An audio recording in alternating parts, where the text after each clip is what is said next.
Oke, jangan lupa like, subscribe, dan hidupin notifikasinya ya teman-teman. NANI?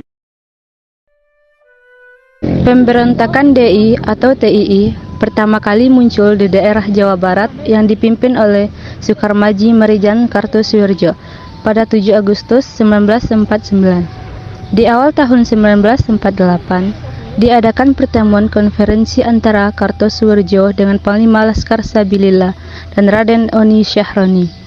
Pertemuan ini dilatar belakangi karena mereka tidak menyetujui adanya perjanjian Renville dan berupaya menggalang dukungan gerakan perlawanan terhadap Belanda untuk bisa menjalankan misi mereka, yakni mendirikan negara Islam.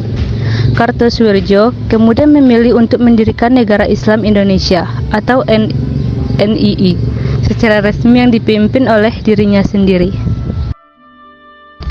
Pada dasarnya, pemberontakan dimaksudkan untuk mengganggu kedaulatan NKRI melalui pengambilan kekuasaan dari pemerintah sah.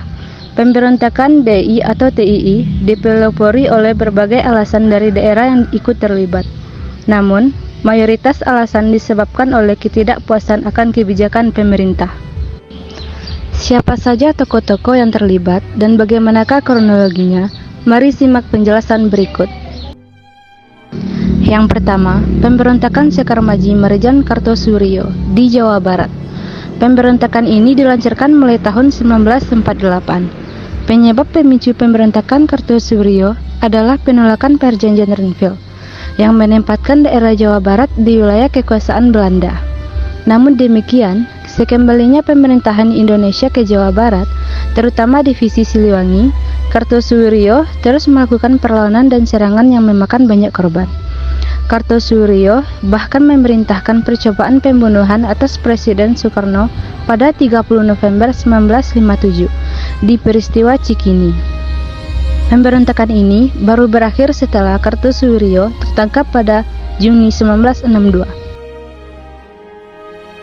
Selanjutnya, pemberontakan Amir Fattah di Jawa Tengah.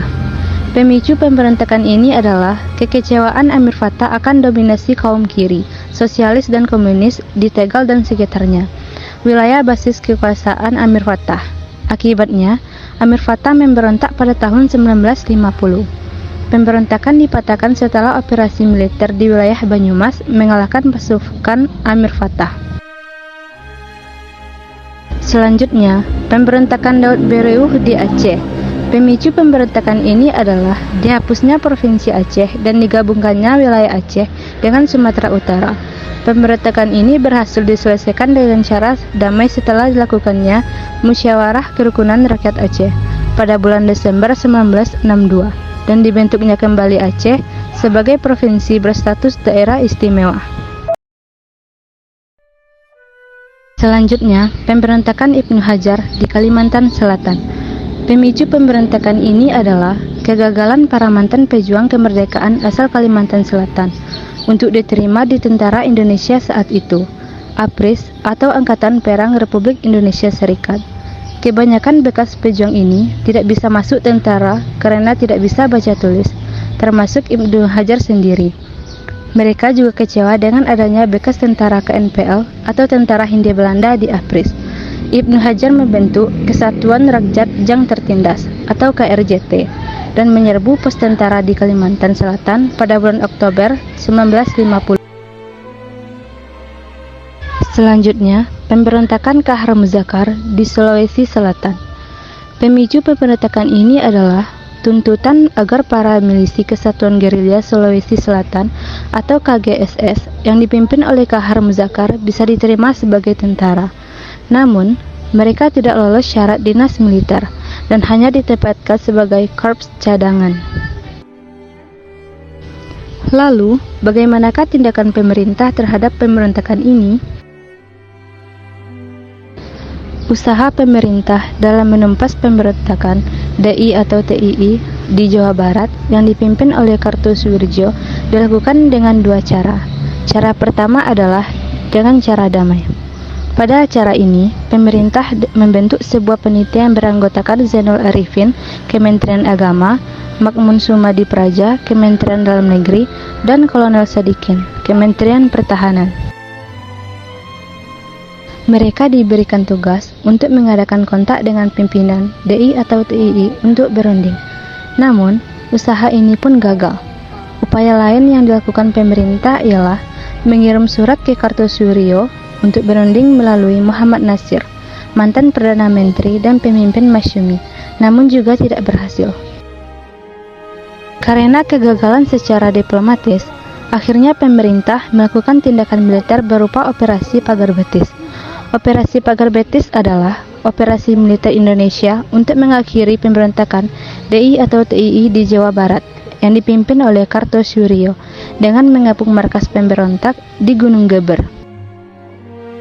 Dalam operasi ini, TNI yang dipimpin oleh Divisi Siliwangi mengepung wilayah-wilayah yang menjadi basis kekuasaan DI atau TII dan membatasi gerakan mereka.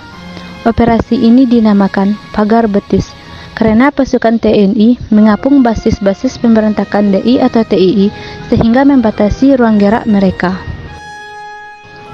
Setelah berbagai upaya yang dilakukan RI untuk membawa Kartosoewirjo kembali ke pangkuan Indonesia, namun tetap tidak berhasil.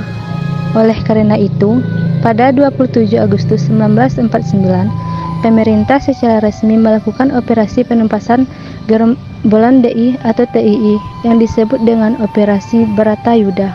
Akhirnya, pada 4 Juni 1962, Kartosoewirjo berhasil ditangkap di Gunung Geber oleh pasukan Siliwangi. Dampak pemberontakan DI atau TII berlangsung selama 13 tahun, telah menghalangi pertumbuhan ekonomi masyarakat. Ribuan ibu-ibu menjadi janda dan ribuan anak-anak menjadi yatim piatu. Dalam hal ini, diperkirakan ada sekitar 13.000 rakyat Sunda, anggota Organisasi Keamanan Desa atau OKD, serta tentara gugur.